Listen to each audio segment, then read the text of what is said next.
Hey folks, Rodney Stokes here. I want to welcome you to another episode of Mindless Marketing, where marketing is made simple. And last week, if you tuned in, I discussed the 2 rules that every single top earner online follows in order to assure their success and how you can do it as well. So if you missed that, after you watch this video, just scroll down, click on previous video at the bottom of this post, and you'll be able to check it out. But today, what I want to talk about are actually 2 reasons, the only 2 reasons, in fact, that people buy anything, and how if you follow and pinpoint these 2 reasons in every single sales video, every single sales letter, every single piece of content that you post online, you can make a fortune. So stay tuned.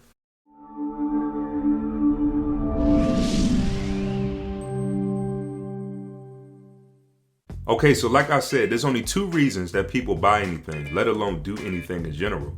Okay, it's 2 reasons that motivate people to do anything, and that's to either avoid pain or gain pleasure, or sometimes one is a little bit stronger than the other, or it's a mixture of both. But at the end of the day, those are the only 2 reasons why we do anything. And let me give you an example. I like to give this example too. Say for example, I went to a high-end car lot. It's Ferraris, Porsches, Maybachs, all type of, luxurious, expensive cars. And I'm sitting in a Ferrari. And, I can't sit in a Ferrari, but hypothetically, I'm a big guy, I can't do that. But say I'm sitting in a Ferrari and I'm saying, man, this car is so sweet. As soon as I pull up to my house, man, people are going to be looking. They're going to be like, oh, man, he's doing well. He looks so cool in that Ferrari, or that's a 2000 such and such. So you got all of these perceived notions in your head that are going to happen, that are going to be pleasurable, right? So you're just thinking like, man, the pleasure points are off the charts. I got to get this car. And so say, for example, it's not too many pain points, that are going to happen if you don't buy a Ferrari. You're actually going to save money. It's a lot of bonuses to not spending that type of money on the car. But say I buy the car. So I go home, I love it. People, like I said, are watching me. They say, oh man, that's awesome. That's a nice car. But about a week later, I'm just driving. I'm like, man, this is just a damn car. Why did I spend all this money? And so at that point, logic kicks in. People are emotional buyers. It's based off those 2 reasons.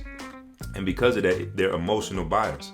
But see, what people often do, they'll buy off an impulse because of those 2 pain and pleasure points. But then they'll rationalize it with logic. They'll say, oh, well, the miles per gallon are better than my last car or whatever. They always try to come up with logic to rationalize their decision. So I want you to keep that in mind. So when you watch commercials, every single commercial that comes on, I promise you, you're going to notice it when you go watch TV today. It's either going to hit on your pain points, or it's going to hit on your pleasure points, or it's going to hit on both. And if you don't have any pain points, they'll pick out something that they know is not an issue, and they'll make you feel bad about it. Do you have natural hair? Do you anything? They'll try to make you feel insecure about what you have or what you got going on for yourself, and they'll just harp on the pain point, pain, and then at the end, voila, they have their product or service, which is the pleasure.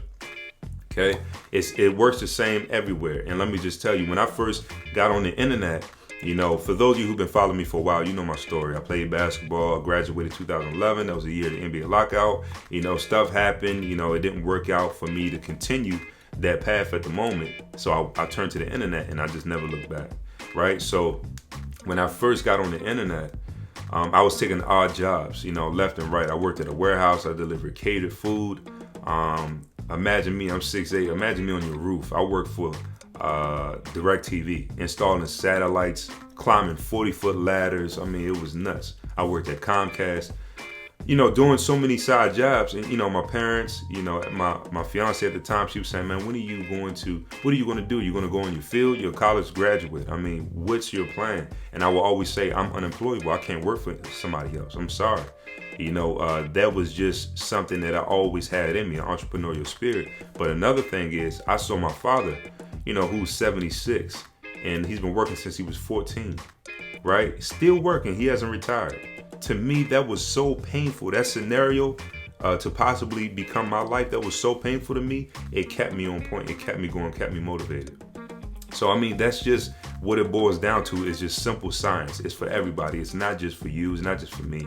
It's everybody. It's how we operate. We're emotional buyers, and it's based off of those 2 emotions. Okay, so this is the last thing I want to leave you with. And this is actually one of the my favorite examples. I was just speaking to my sister about it. That what's character? What's character? They always say adversity builds character, sacrifice and all of that stuff builds character. What's character? If you think about an actor, Denzel, Will Smith, anybody, one of your favorite actors, how do they get into character? Well, see, they have to read the backstory. They got to learn what they went through to develop that person. So that's how they consume and become that person and become that character. They learn all of the pain points and they learn all of the pleasure points. And that built that character that they're trying to now attach themselves to, right? So you have to build your character. And so what I used to always say is I didn't really have any mentors when I got online or when I got started in business, but Jack Canfield, Bob Proctor, Les Brown, John Assaraf, so many people I learned from. So it's like I consumed all of them, Jim Rome, and I got the best from each and every one of them, and that helped change my mentality, which helped drive me, which helped guide me, which created my character. So you can, in a sense, it's like a creative player on the game. You can create your own character, but it's based off of what you put in your mind. You have to replace that old programming. You have to replace those old pain and pleasure points. You have to put new material in your mind and rewire this computer.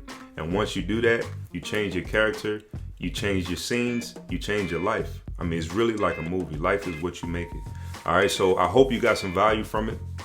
I hope that last example wasn't a stretch or, over, it didn't throw you off. But I just love that example. Life, so many things mirror a bigger picture in life. Basketball, everything it mirrors life. But like I said, I hope you got some value. If you got any comments, questions, feedback, leave them below. And I'll see you in next week's video.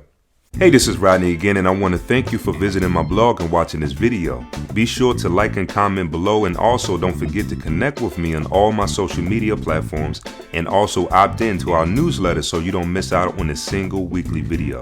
See you next time.